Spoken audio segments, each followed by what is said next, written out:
Assalamualaikum warahmatullahi wabarakatuh. Kembali lagi di channel Berbagi Cerita. Apa kabar kalian semua?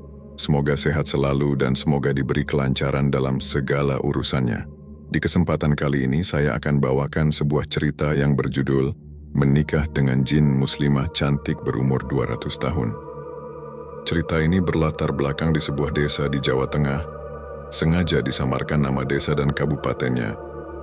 Untuk menjaga privasi, saya akan menyebutnya Desa Misterius. Selain itu, nama-nama yang disebutkan dalam cerita ini bukanlah nama yang sebenarnya. Bagaimana dan seperti apa cerita selengkapnya? Langsung saja kita masuk ke ceritanya. Sebut saja Ahmad. Ia seorang pria dengan hati yang lembut. Setiap kali ia mengingat Sang Pencipta, air mata kesyahduan mengalir begitu saja. Di saat sujud dalam doa, matanya sering terasa basah, menandakan ketulusan dan kecintaannya yang mendalam. Baginya, gemerlap dunia tak lagi berarti. Harta kemewahan, bahkan keinginan duniawi, semuanya telah ia lepaskan. Ahmad, meski memiliki uang, tak pernah menggunakannya hanya untuk dirinya sendiri. Ia selalu memilih untuk memberikannya kepada mereka yang lebih memerlukan. Hati dan pikirannya bersih, kekuatannya luar biasa, mampu melewati hari tanpa tidur atau makan. Dan ketika berbicara tentang kebenaran, tak ada rasa takut dalam dirinya terhadap siapapun. Kebenaran adalah perisai dan pedangnya dalam menghadapi dunia.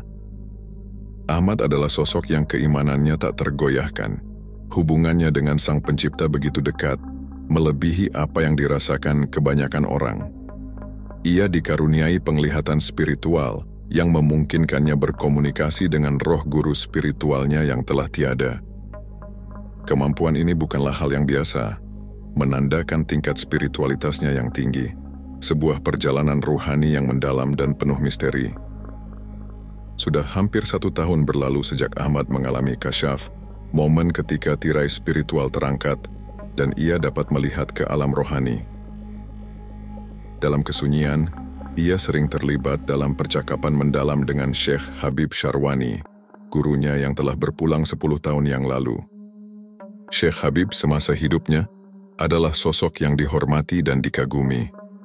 Sebagai ulama yang penuh hikmah, ia dikenal luas sebagai guru spiritual yang mampu melihat lebih jauh dari yang kasat mata.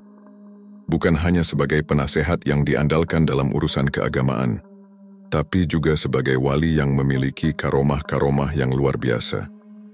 Namun dengan kerendahan hati yang mendalam, ia menolak untuk menggunakan kemampuannya untuk meramal, memisahkan dirinya dari praktik-praktik peramalan yang sering dikaitkan dengan dukun atau ahli hikmah lainnya. Keteguhan Tauhid Ahmad kepada Sang Pencipta begitu kuat, sehingga diakui oleh semua kalangan, dari rakyat jelata hingga tokoh-tokoh terkemuka. Syekh Habib dengan kebijaksanaannya yang tajam dan mendalam, dikenal sebagai penasehat yang dapat menembus hati. Ilmu hikmahnya tidak tertandingi. Dan sejak Ahmad mengalami kasyaf, roh Syekh Habib tak henti-hentinya memberikan petunjuk spiritual, membawanya melangkah lebih jauh dalam perjalanan rohani yang penuh cahaya. Pada suatu malam yang penuh misteri, Ahmad merasakan kehadiran roh gurunya Syekh Habib yang tidak sendirian. Bersama beberapa murid di alam lain, Syekh Habib membawa sebuah tawaran yang tak biasa. Ahmad, di antara kita ada seorang jin muslim terhormat, yaitu Syekh Maulawi, yang berusia 4 abad. Dia memiliki seorang putri bernama Fatimah, yang masih gadis meski telah berumur 2 abad. Syekh Maulawi terkesan dengan keikhlasan dan keteguhanmu dalam beragama. Kami semua di sini, di alam rohani, ingin menawarkanmu kesempatan untuk menikah dengan Fatimah. Renungkanlah tawaran ini dan pertimbangkanlah dengan hati. Tapi saya ini manusia, sedangkan Fatimah adalah bangsa jin. Dari sudut pandang Islam bagaimana? Saya minta pendapat Syekh tentang ini. Ini hanyalah sebuah tawaran, Ahmad. Jika kamu bersedia menerima tawaran ini, itu baik. Tapi jika kamu tidak mau menerimanya, itu juga tidak masalah. Dalam Islam tidak ada larangan untuk hal seperti ini. Ahmad masih bingung dengan tawaran tersebut. Ia terus merenung dalam kebingungan yang tak kunjung reda. berbulan-bulan lamanya sejak ia mampu berkomunikasi dengan gurunya di alam rohani. Pengalaman bertemu dengan jin, baik yang setia maupun yang durhaka, telah menjadi bagian dari kesehariannya. Jin-jin yang menyeramkan dengan wajah kacau balau sering mencoba menggoyahkan tekadnya, berusaha menghalangi perjalanannya untuk bertemu dan belajar dari Syekh Syarwani. Ujian yang dihadapi Ahmad memang tidak ringan. Setiap malam ia harus menghadapi makhluk-makhluk halus yang mencoba menggoyahkannya dengan berbagai cara. Mereka tertawa mengejek, berayun-ayun di dahan pohon, menghalangi langkahnya. Bahkan ada yang berusaha mengganggu perjalanannya dengan motor yang ia kendarai. Ada yang menebarkan bau busuk, ada yang menyerupai wanita cantik dan telanjang bulat mengajaknya bersetubuh. Bahkan ada yang menirukan suara yang sangat ia kenal, suara ibu atau istrinya, seringkali digunakan untuk memanggilnya dalam upaya untuk mengalihkan perhatiannya dari tujuan sejatinya. Semua hal aneh itu terjadi dari mulai jam 11:30 hingga jam 4 subuh, ketika ia sedang berjalan kaki ke sebuah tempat pertemuan dengan gurunya. Namun lama-kelamaan jadi biasa dan tidak kaget melihat jin-jin penggoda itu. Dengan kepercayaan yang teguh pada Allah, Ahmad menjadi semakin berani. Ia tidak lagi merasa takut, bahkan kadang-kali menantang jin-jin itu untuk berhadapan dengannya. Rasa kesalnya terhadap gangguan mereka membuatnya tegas. Dan ketika ia melantunkan ayat-ayat suci Al-Quran, seperti ayat kursi, jin-jin penggoda itu pun terpukul mundur, melarikan diri dalam ketakutan, meninggalkan Ahmad. Namun, bukan hanya jin-jin yang menyeramkan yang Ahmad temui. Ia juga sering disapa oleh jin-jin muslim yang berbeda penampilannya. Mereka beraroma wangi, berwajah bersih, dan berparas tampan serta cantik.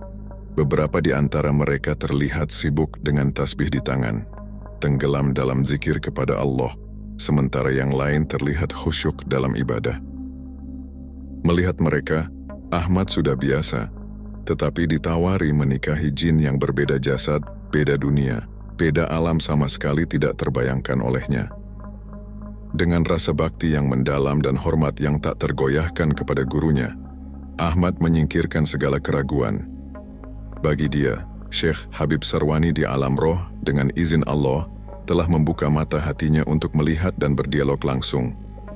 Dengan hati yang bulat, ikhlas, dan pasrah, Ahmad menyatakan kesiapannya untuk menerima tawaran itu. Singkat cerita, proses pernikahan pun dilangsungkan dengan disaksikan gurunya dan roh-roh yang hadir. Dengan suasana sangat hikmat, Ahmad dinikahkan dengan Fatimah binti Maulawi, seorang gadis jin muslimah berumur 200 tahun.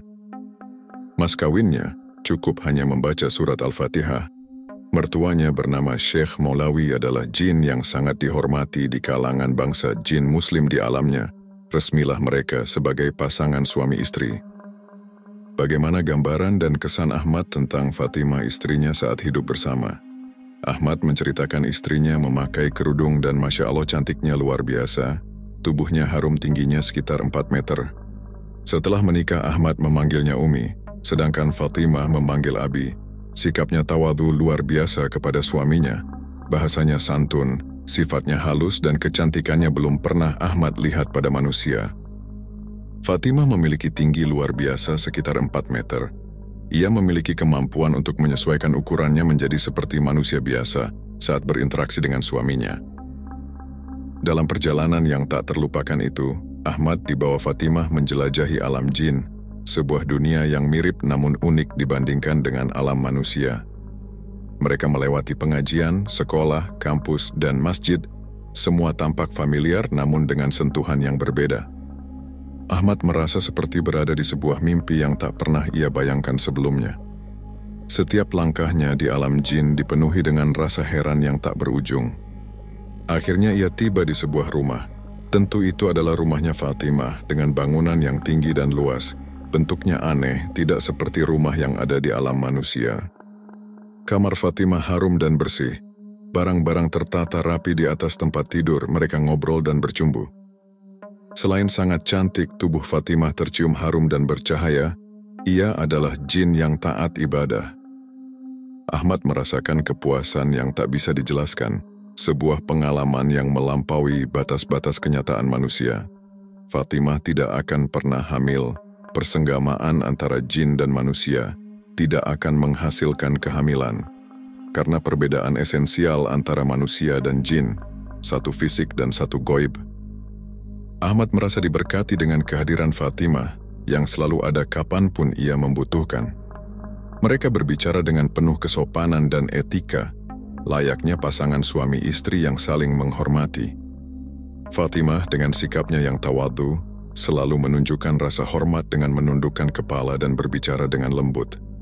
Mereka saling mengingatkan tentang pentingnya ibadah kepada Allah dan saling memberi nasihat untuk bersabar dalam menghadapi cobaan. Bahkan dalam banyak kesempatan Fatimah selalu mendorong Ahmad untuk harmonis dengan istrinya dan anak-anaknya, menyayangi dan memperhatikan keluarga. Kehadiran Fatimah tidak sedikit pun mengganggu keberadaan keluarga Ahmad, karena tidak ada nafkah yang harus dikeluarkan, tidak ada waktu yang terambil. Nafkahnya hanya doa, perhatiannya bukan bentuk fisik tetapi rohani. Kemana Ahmad pergi, Fatimah bisa dipanggil dan datang atau ia yang datang sendiri. Dalam kehidupan yang harmonis dan damai, Ahmad dan Fatimah terus menjalani pernikahan mereka dengan penuh kebahagiaan. Fatimah, sebagai jin muslim, menikmati saripati makanan, sebuah bentuk asupan yang sesuai dengan wujudnya yang gaib. Meskipun pernikahan ini telah berlangsung lebih dari 2 tahun, Ahmad memilih untuk tidak berbagi rahasia ini dengan istri manusianya, percaya bahwa hal itu tidak perlu dan mungkin tidak akan dipahami. Namun, kehadiran Fatimah tidak mengganggu keluarga Ahmad sedikit pun. Baik Ahmad maupun Fatimah tetap menjadi murid setia Syekh Habib, sering menghadiri pengajian dan mengambil hikmah dari nasihat-nasihat yang diberikan oleh gurunya. Pengajiannya tentu pengajian secara rohani, yang orang awam seperti kita tidak bisa melakukannya. Demikianlah, menikah dengan jin bisa terjadi tetapi bukan syariat dan tidak dianjurkan oleh agama. Tidak perlu dicontoh apalagi menikahinya dengan tujuan-tujuan sesat. Ahmad maupun Fatimah dalam peristiwa ini keduanya tidak menginginkan, merencanakan, dan membayangkannya sama sekali. Ahmad bersedia karena ditawari oleh gurunya, sedangkan Fatimah karena tawaran dari bapaknya yaitu Syekh Habib Maulawi. Pernikahan mereka dilandasi agama dan tauhid kepada Allah Subhanahu wa Ta'ala, tidak ada kemusyrikan. Sekian cerita yang dapat saya sampaikan kali ini. Tinggalkan komentar kalian, like dan share video ini ke teman-teman kalian. Jangan lupa subscribe channel, berbagi cerita dan kembali nantikan cerita-cerita terbaru dari kami. Sampai jumpa. Wassalamualaikum warahmatullahi wabarakatuh.